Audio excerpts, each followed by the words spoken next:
It was just before sunrise when a chilling 911 call came in. A man calmly told the operator that he had killed his wife. No yelling, no panic, just a cold, matter-of-fact confession. He gave his name, his address, and then waited for police to arrive. When officers pulled up to the home in an upscale Atlanta neighborhood, everything looked normal. It was quiet, peaceful, like nothing had happened. But when they stepped inside, the reality was far different. Michael Carter stood in the doorway, his hands and clothes covered in blood. He didn't run, he didn't speak, he just stood there, staring at the floor like he was lost in his own mind. Then, the officers saw the bedroom. The scene inside was brutal. Blood on the walls, broken glass on the floor, twisted sheets, and a shattered lamp. And there, near the bed, was Vanessa Carter. Her body was bruised, her jaw broken, and dark marks circled her neck. Her arms were covered in cuts and scratches, signs that she had fought back. Michael didn't resist when they handcuffed him. He sat on the edge of the bed, still looking at the floor. When officers asked what happened, he only repeated what he told 911. "I killed her." Then he said something else, something that made the case even more disturbing. "You'll understand why soon." The crime scene spoke for itself. This wasn't a random act of violence. This was something personal, something deep. But what had pushed him to do it? That's what detectives were about to find out. And when they did, the story would be even darker than anyone expected. From the moment officers stepped into the bedroom, they knew this wasn't just another crime scene. The attack had been vicious. Blood was smeared across the walls, and the furniture was overturned. The bed, once neatly made, was now a tangled mess of sheets and pillows thrown to the floor. A shattered mirror covered the carpet, and next to it lay a broken lamp, its heavy base still stained red. Then, there was Vanessa. Her body told the story of a brutal fight. Her face was swollen, her jaw visibly out of place. One eye was swollen shut, and deep bruises covered her neck. The way her arms were scratched and bruised made it clear she had fought with everything she had. But it wasn't enough. Detectives examined the scene carefully. The amount of force used was staggering. Vanessa had been hit multiple times, not in a sudden outburst, but with enough rage to leave the entire room in chaos. The injuries weren't from a single moment of anger. They showed a pattern of repeated, deliberate violence. What made it even more disturbing was Michael's reaction. He sat on the bed, silent, his hands still stained with blood. He didn't cry, didn't try to explain himself, and didn't show any signs of panic. He simply waited for officers to take him away. As investigators collected evidence, they started to piece together what had happened in that room. Vanessa had tried to escape. Blood patterns on the carpet suggested she had crawled after the first blows, struggling to get away. The broken glass on the floor showed signs of a struggle. At some point, she had been thrown against the mirror with enough force to shatter it. Nothing about this was an accident or a sudden mistake. This was personal. This was rage. And for detectives, the biggest question now was, what had led to this? The answer wasn't just about one night. It went back weeks, months, maybe even years. And once detectives started looking deeper, the truth they uncovered would change everything. The moment officers put Michael Carter in handcuffs, he didn't resist. He didn't ask questions, didn't argue, didn't even seem surprised.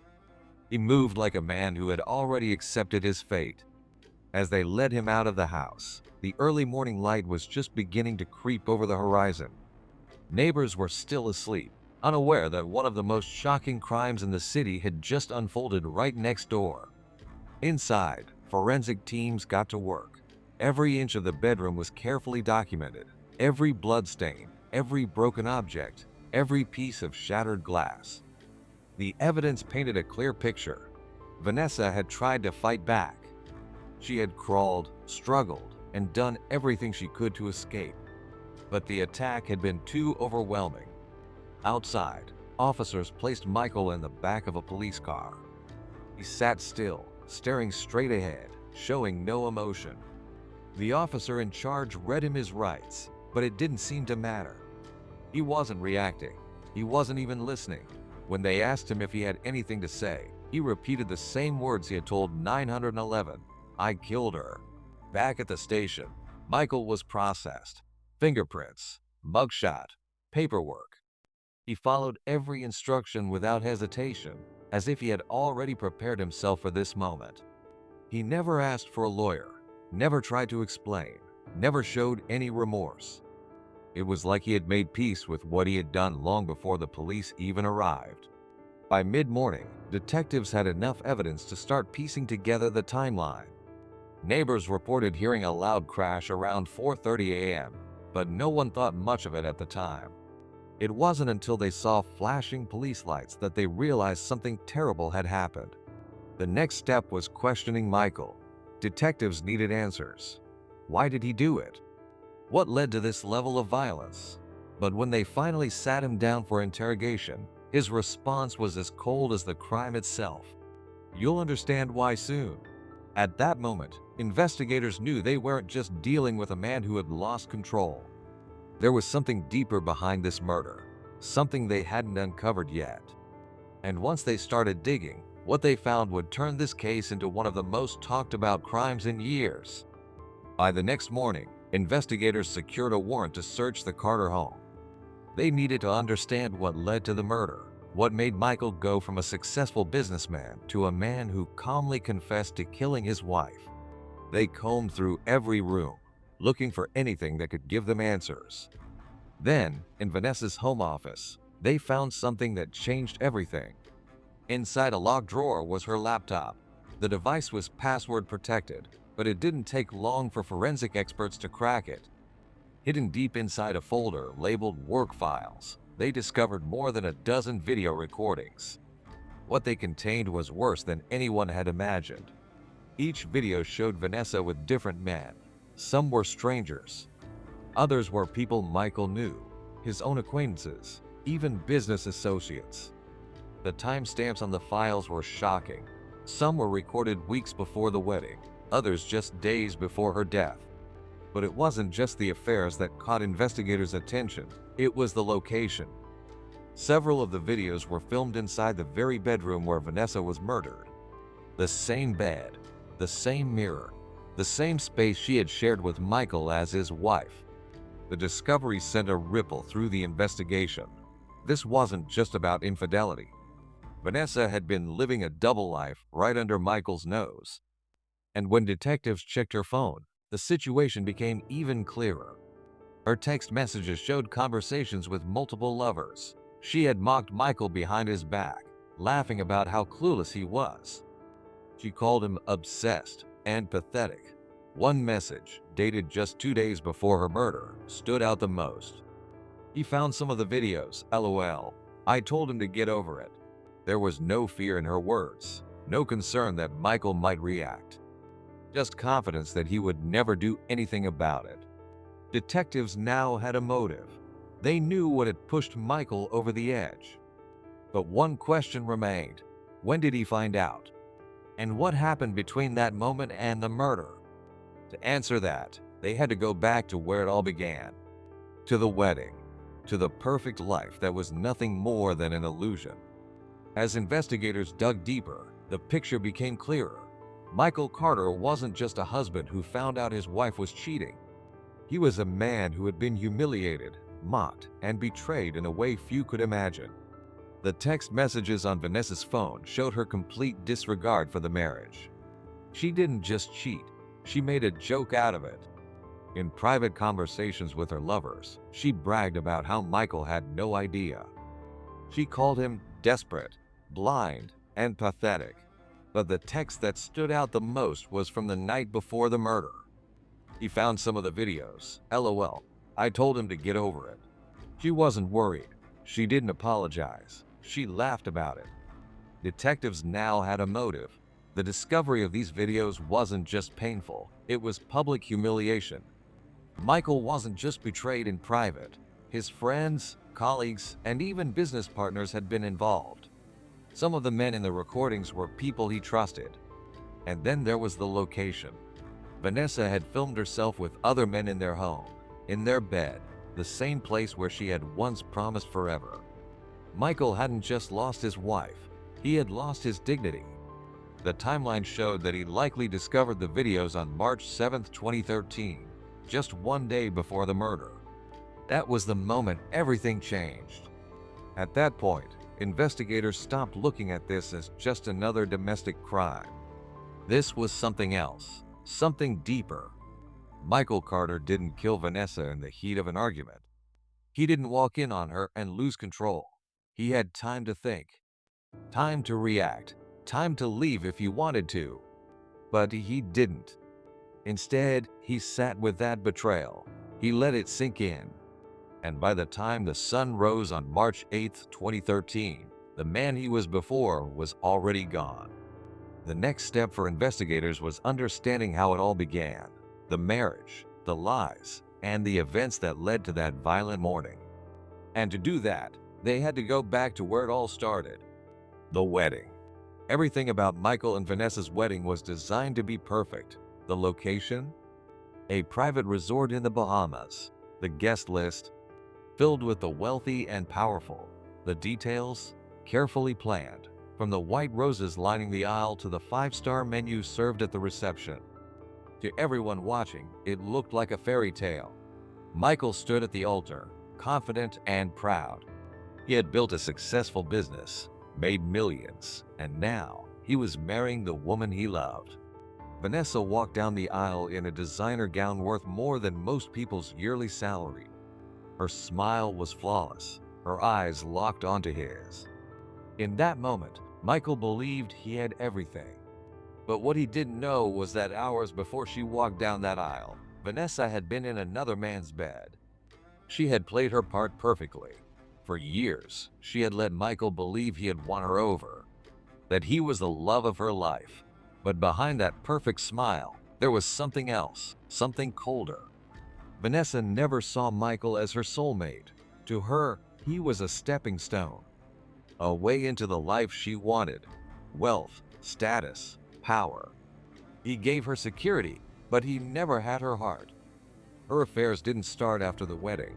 They had been happening long before. Months before Michael even proposed, she was already sneaking around. The men changed. Some were strangers, others were dangerously close to Michael, but one thing remained the same. She never cared if she got caught. By the time their wedding day arrived, Vanessa had no guilt. She wasn't nervous, wasn't hesitant. She stood there, exchanged vows, and promised Michael forever, all while knowing she had spent the morning with someone else. At the reception, they looked like the perfect couple. Guests whispered about how lucky Michael was. Vanessa leaned into him, laughed at his jokes, smiled for the cameras. She knew exactly how to play the role of the devoted wife. But her mind was already elsewhere. While Michael was thinking about their future, Vanessa was sending messages to someone else. The marriage was a lie before it even began. Michael thought he was marrying his soulmate. Vanessa knew she was marrying a man she would never be faithful to. This wasn't a love story. It was a slow-moving disaster. And the fallout was only a matter of time. Long before Michael ever suspected anything, Vanessa was already living a double life. From the outside, she was everything he had ever wanted: beautiful, confident, and ambitious. But behind closed doors, she was playing a different game. Vanessa didn't fall in love with Michael. She chose him. Not for who he was, but for what he could offer. His success, his wealth, his connections, those were the things that attracted her. While he saw her as his future, she saw him as a guarantee. A man who could provide her with the life she had always wanted. But that life wasn't enough for her. Even in the early days of their relationship, Vanessa was already cheating. It started small: flirting, secret conversations, a few stolen moments with other men. But as time went on, she became more reckless. She didn't just have affairs, she documented them. Hidden on her laptop were videos of her with other men, some of them complete strangers, others dangerously close to Michael. Some were men she met at exclusive events, drawn to her beauty and confidence. Others were part of Michael's world, his business partners, his associates, even his friends. The affairs weren't just about attraction, they were about control. She enjoyed knowing that she could deceive Michael so completely that no matter how careful he was, no matter how much he loved her, he would never see the truth. She played the role of the perfect girlfriend while secretly betraying him at every turn. And the more she got away with it, the less she cared about being caught. By the time Michael proposed, Vanessa had already made up her mind. She wasn't going to stop. She was going to marry him, secure her future, and continue living exactly how she wanted. The lies weren't just moments of weakness. They were the foundation of their relationship. Michael thought he was building a life with the woman he loved, but Vanessa had never truly been his. She was just waiting for the moment he would find out. And when he finally did, it would destroy them both. As time went on, Vanessa stopped being careful. She wasn't just cheating, she was getting bold about it. In the beginning, she had been discreet, deleting messages, keeping things hidden. But by 2012, just months before the wedding, she had stopped worrying. She left messages on her phone, saved emails, and even kept small gifts from her lovers. It wasn't that she wanted to get caught, it was that she believed she never would. Michael trusted her too much. He never questioned where she went, never looked through her things. And she used that to her advantage. Her affairs weren't just happening in secret anymore. She had started bringing men into places that should have been off limits, their home, their bedroom. Some of the videos investigators found showed Vanessa with other men in the very house she shared with Michael. Then, there was the final betrayal. On the morning of February 28, 2013, her wedding day, Vanessa slipped out of bed in a private villa. But she wasn't alone. She had spent the night with someone who wasn't her fiancé. And just hours later, she put on her wedding dress, walked down the aisle, and vowed to love Michael forever. She didn't stop after the wedding. If anything, she became even more reckless. She sent flirty messages right in front of Michael. She made excuses to leave late at night. She met up with lovers in hotels, at parties, and sometimes in their own home while Michael was away. She had become so confident in her deception that she didn't even bother hiding it anymore. By early 2013, Vanessa wasn't just cheating, she was treating Michael like a joke. She wasn't just lying to him, she was laughing at him. And it was only a matter of time before he found out. For a long time, Michael never questioned Vanessa. He was too in love, too trusting to suspect anything. But in the weeks leading up to the murder, something started to feel off. Vanessa had become distant. She was on her phone more, texting late at night, leaving the house without explanation. When Michael asked where she was going, she would brush it off. Sometimes she would laugh, sometimes she would get annoyed, but she never gave a straight answer. At first, Michael ignored it. He didn't want to believe anything was wrong. But then, things started adding up. The late nights, the secretive behavior, the way she would pull her phone away when he walked by. Then, on March 7, 2013, everything changed. While sitting at his office desk, Michael received an email from an unknown sender. The subject line was simple: "You need to see this." Attached was a video. Confused, but curious, he clicked on it. The screen was blurry at first, but when the image became clear, his entire world shattered. Vanessa was in their bedroom, but she wasn't alone. At first, Michael thought his mind was playing tricks on him. But as the seconds passed, the truth sank in. The timestamps on the video? Weeks before their wedding. Before he could even process it, another email came in. Then another. More videos, more proof. Some were recorded in hotels. Others were filmed in the very house he had bought for her. His hands shook. His chest tightened. He felt sick. Then he saw the worst of it. One of the men in the videos was his business partner. Another, a close friend from college. This wasn't just betrayal. This was humiliation. Michael sat there for hours, staring at the screen, his mind racing. He barely noticed when his assistant knocked on the door. He barely moved as the office around him continued on as usual. Nothing in his life was real. Everything he thought he knew about his wife, his marriage, gone. By the time he finally looked up, the sun had already set. It was 8:20 p.m. when he got into his car and drove home. He had only one thing left to do: confront Vanessa. And that conversation would be the moment everything spiraled out of control. When Michael walked through the front door that night, Vanessa was sitting on the couch, scrolling through her phone. She didn't even look up. She had no idea what was coming. Michael stood there for a moment, watching her. The woman he had loved, protected, and built a life with had betrayed him in ways he never imagined. And now, she sat there, completely unbothered, as if nothing had changed.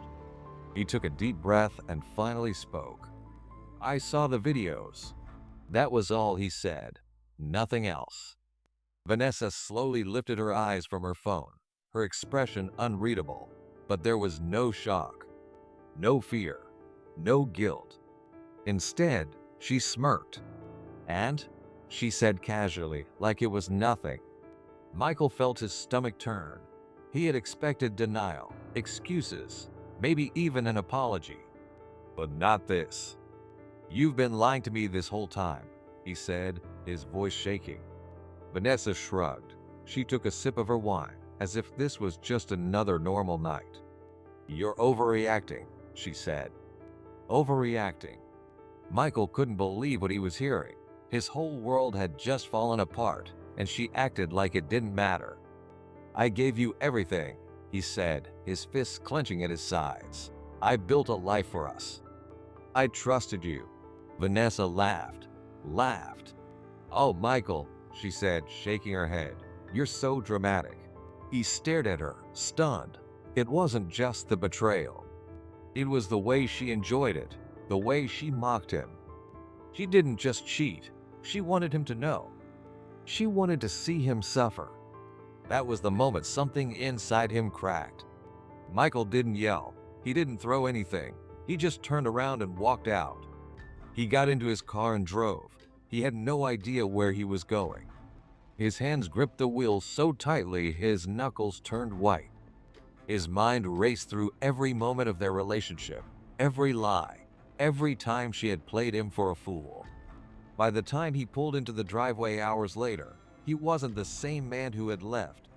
Vanessa was already asleep, like nothing had happened. Michael sat in the dark for hours, staring at nothing.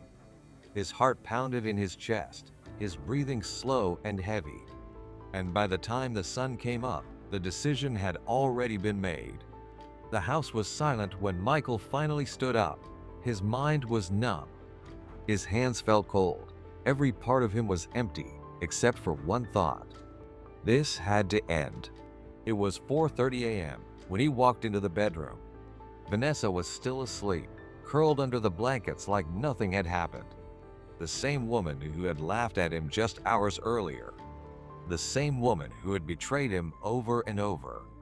Michael stood over her, watching. For the first time, he saw her for who she really was. Not the wife he had loved, not the woman he had dreamed of growing old with. Just a stranger. Vanessa's eyes fluttered open. She blinked a few times, adjusting to the dim light. When she saw him standing there, she didn't look afraid. She smirked. "Are you still mad?" she mumbled, her voice laced with amusement. Michael didn't answer. Vanessa sighed, rolling onto her back. "Go to sleep, Michael. This is getting pathetic." That was it. Something inside him snapped. The first hit landed before she even had time to react. A heavy, crushing blow. The force knocked her off the bed. She screamed, scrambling to get up, but Michael was already on her. She fought back, clawing at his arms, kicking wildly, but he was stronger.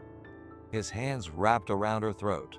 Vanessa gasped, her nails digging into his skin. Her legs thrashed, but her strength was fading. Michael didn't stop. He wasn't thinking. He wasn't feeling. It was just motion, one blow after another. The lamp crashed to the floor. Glass shattered. The room was a blur of movement, but all Michael saw was red. Then, suddenly, it was over. The house fell silent again. Michael stood there, breathing heavily. His hands trembled, his chest rising and falling in slow, deep breaths. The rage was gone. The storm had passed. Vanessa wasn't moving. Blood pooled around her on the bedroom floor. Her face, once so confident, so untouchable, was now lifeless.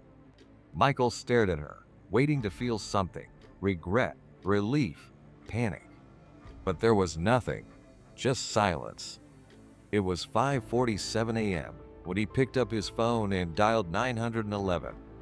When the dispatcher answered, he spoke in a calm, steady voice. "I killed my wife." And then he waited. By sunrise, news of Vanessa Carter's murder had already spread. What started as a quiet, early morning 911 call quickly turned into a national headline. A wealthy businessman had confessed to killing his wife in their luxury home, and the details of the crime were too shocking to ignore. By noon, major news stations were running the story. At first, it seemed like a straightforward case. A husband kills his wife in a fit of rage. But when the videos, text messages, and betrayals came to light, the narrative shifted. The public was divided. One side saw Michael as a cold-blooded murderer, a man who had everything: wealth, success, and a beautiful wife, but still chose to take a life. They pointed to the brutal nature of the crime, the force of the attack, and the fact that Vanessa had no way to escape. To them, there was no justification. The other side saw something different. To them, Michael was a man pushed to his breaking point. A husband who had been humiliated, lied to, and mocked for years. The betrayal wasn't just personal, it was public. His own friends, his own business associates had been involved.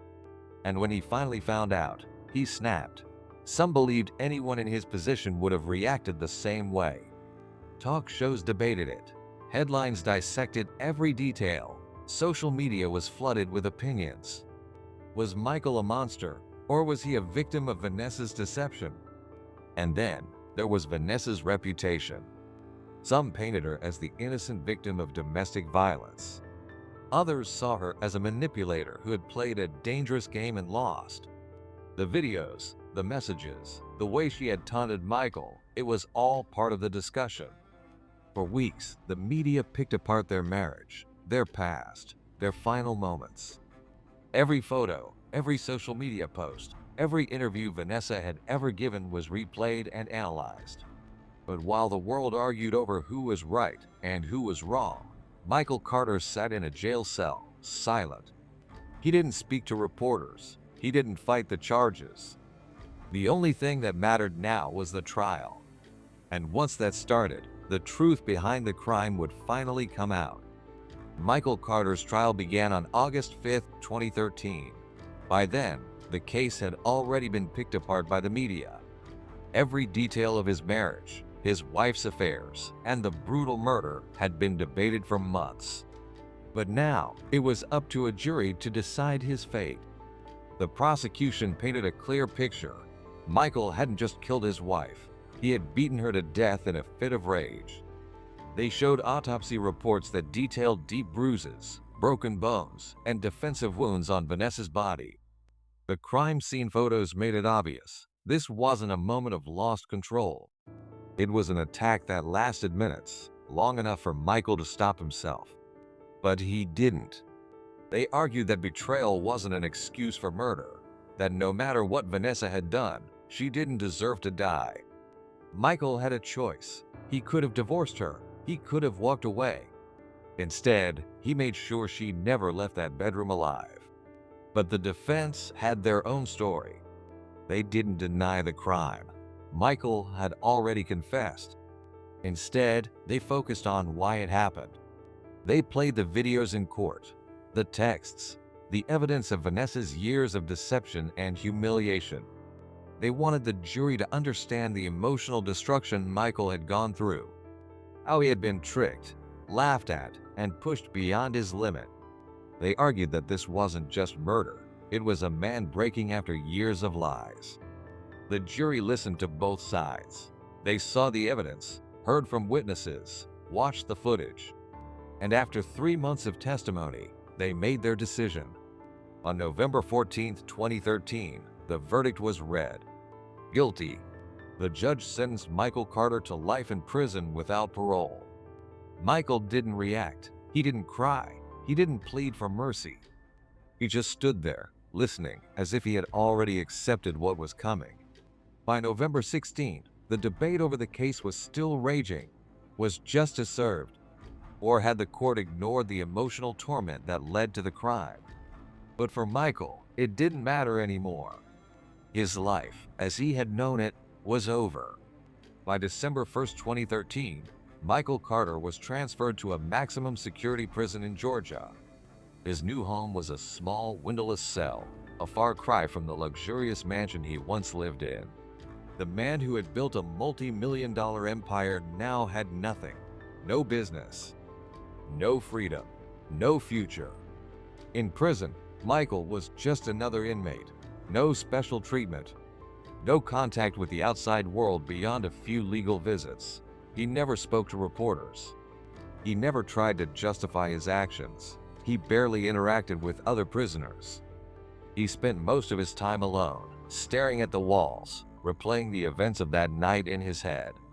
The betrayal, the confrontation, the moment everything changed. At night, he would think about Vanessa, not the Vanessa from the final months, the one who had lied, cheated, and humiliated him, but the Vanessa he had once believed in, the one he had married, the one he had dreamed of growing old with. But then the reality would hit him, the texts, the videos, the smirk on her face when he confronted her, and just like that, any trace of regret disappeared. Outside the prison walls, the world moved on. The media eventually found a new scandal to focus on. Social media debates died down. People stopped arguing about whether Michael was a monster or a man who had been pushed too far. But for Michael, time had stopped on March 8, 2013. He would wake up every morning in the same cell, eat the same meals, follow the same routine every day for the rest of his life. There was no appeal, no second chance, no way to change what had happened. This was a man who had once had everything was now just another forgotten name in the prison system. Michael Carter's story was one that divided the public. Some saw him as a murderer, a man who let his rage take over and brutally ended his wife's life. Others saw him as a broken man, someone who had been pushed to the edge by betrayal, humiliation, and years of lies. One fact, however, remained clear. Vanessa didn't deserve to die. No matter how deep the betrayal, no matter how painful the truth, murder was never the answer. Michael had a choice. He could have walked away. He could have taken back his dignity, divorced her, and rebuilt his life. But instead, he let his anger consume him, turning what should have been the end of a marriage into the end of everything. Now, he sits in prison, forever paying the price for that decision. And Vanessa, she became another tragic name in a long list of lives lost to domestic violence, a woman whose life was taken in the most brutal way imaginable. Was Michael Carter a cold-blooded killer, or was he a man who finally snapped after being pushed too far? Let us know your thoughts in the comments. And if you want more unbelievable true crime stories, don't forget to like, share, and subscribe. Because sometimes the truth is darker than fiction.